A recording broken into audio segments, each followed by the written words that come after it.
the Sedona Big Friggin' Loop last Saturday, and I figured I would take this opportunity to talk a little bit about the race and how it went. A lot of people have been asking me about it, so thanks. Yeah, I've had a pretty busy week. I'm actually working a lot right now. I'm working on a physical therapy contract. I'm also coaching mountain bike skills clinics a lot, and doing some writing and working on a couple of presentations that I have to give pretty soon. So lots of exciting stuff in the works. Yeah, I went into this race not really fit to do as long of a race as that was. The race took me 7 hours and 22 minutes, and I will tell you that was very hard for me. That's the longest I've been on my bike since I was in Peru, which was 3 months ago. After Peru, I pretty much jumped right into ski season, and I was doing a project with DPS skis, but I wasn't on the mountain bike very much. And right after that, I came down here to Arizona, taking some contracts and taking some time to just stay in one spot for a little while because I'm on the move so often. I've been riding a lot, but my rides have all been pretty short. No more than 2 hours, I think. Basically, I came into this race feeling really unfit and really unprepared. And it was fun to get back into racing. I actually haven't raced since August of last year, and it felt really good to prepare for racing again. The night before, making my food, doling out my calories, knowing exactly what I needed to eat every hour, mixing up my bottles of Scratch Labs, knowing exactly how much I needed to drink. Part of the Arizona Endurance Series, so the courses are not marked. There's a navigational component to the race, and it definitely favors people who know the course and know the area. You know, I love riding in Sedona, but I haven't actually ridden there that much, and I always ride the Highline Trail because that is my favorite trail, possibly of all time. So I know that trail really well, and the other trails not at all. Highline was the first trail, and it got pretty technical. I have not had that good of a ride on Highline probably ever. I cleaned everything except for one segment, and I've been working on that trail a lot. The downhill section, I rode it better in the race than I ever have, so I was really psyched about that. I passed about 20 people on the Highline descent, and it was really fun to know all the lines and be able to ride them confidently. And that's about where the knowledge of the course ended for me. So the rest of the race was a lot of me looking at my GPS. I was following a GPS track on Gaia GPS, which is the app that I use to find my way places. And I would have to stop at the intersections and shield my phone to look at the map. So it got a little bit frustrating not being able to just roll through the transitions to new trails. And it will definitely slow me down quite a bit, but it was okay. So at about hour 3, I started to feel like crap. Absolute crap. My legs felt like jelly.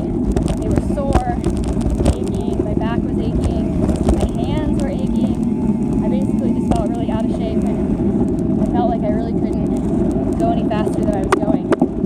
The thing about the Sedona trails is they are full-on technical, so there's really no reprieve in that race at all. Trails really keep you on your toes the whole time, which I really like that actually. It was really interesting. It gave me something to do besides think about how much my legs hurt. So I knew going in that I wasn't very fit and I didn't want to get hurt, so I promised myself that I would kind of check in with myself after 3 hours or 4 hours and make sure I was still safe to be racing my bike. And the way that I tell that is if I'm still riding well over the rocks. I was able to ride well, and so I didn't feel that I was in danger. So I decided to just keep going. And I was eating and taking a lot of Scratch Labs, and that kept me going. Just kept turning the pedals.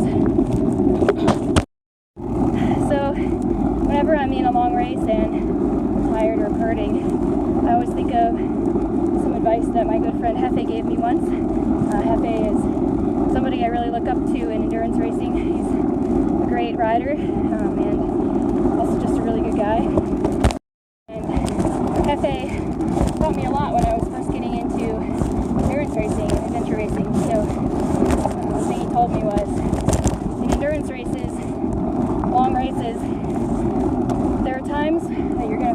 awesome and on top of the world. And there are times you're going to feel like total shit. You're going to feel horrible.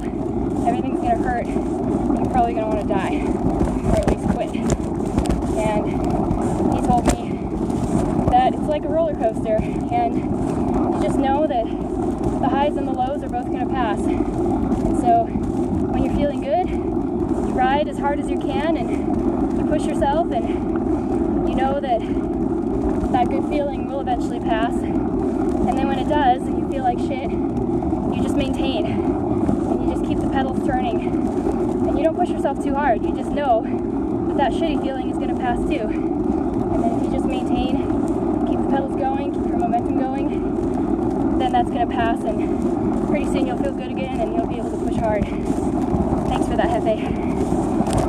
So that's exactly what happened. And you know what they also say about racing is never gets easier, you just get faster or slower, as the case may be.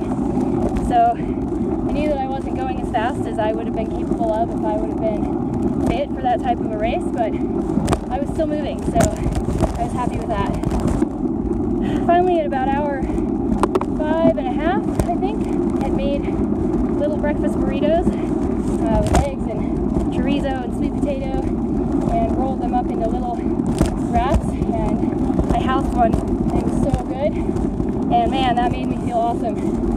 So I took off like a shot after that, got my next win, thought about what Hefe had said, and I felt good, so I pushed hard. And that burrito got me all the way home. The last 2 hours, or the last hour and a half, I felt great, and I just kept pushing hard, and had a lot of fun, and I'll tell you, that last 20 minutes, that took forever. And that was it. It was a great race. I think I came third in the women. I haven't actually looked at the results, but pretty sure that's what it was.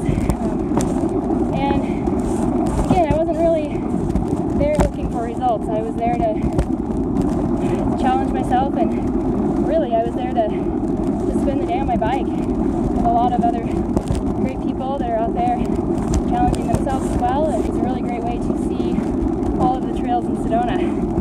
Definitely a lot of them that I want to go back to and explore some more when I'm not feeling quite as cracked.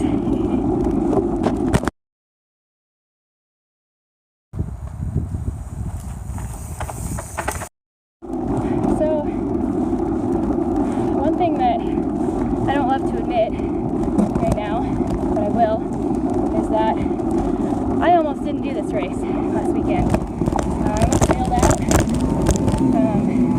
because, honestly, I was a little nervous about my fitness. Like I said, I haven't ridden my mountain bike for very long in the past few months, and I knew that I could do it, but I knew it was really going to hurt.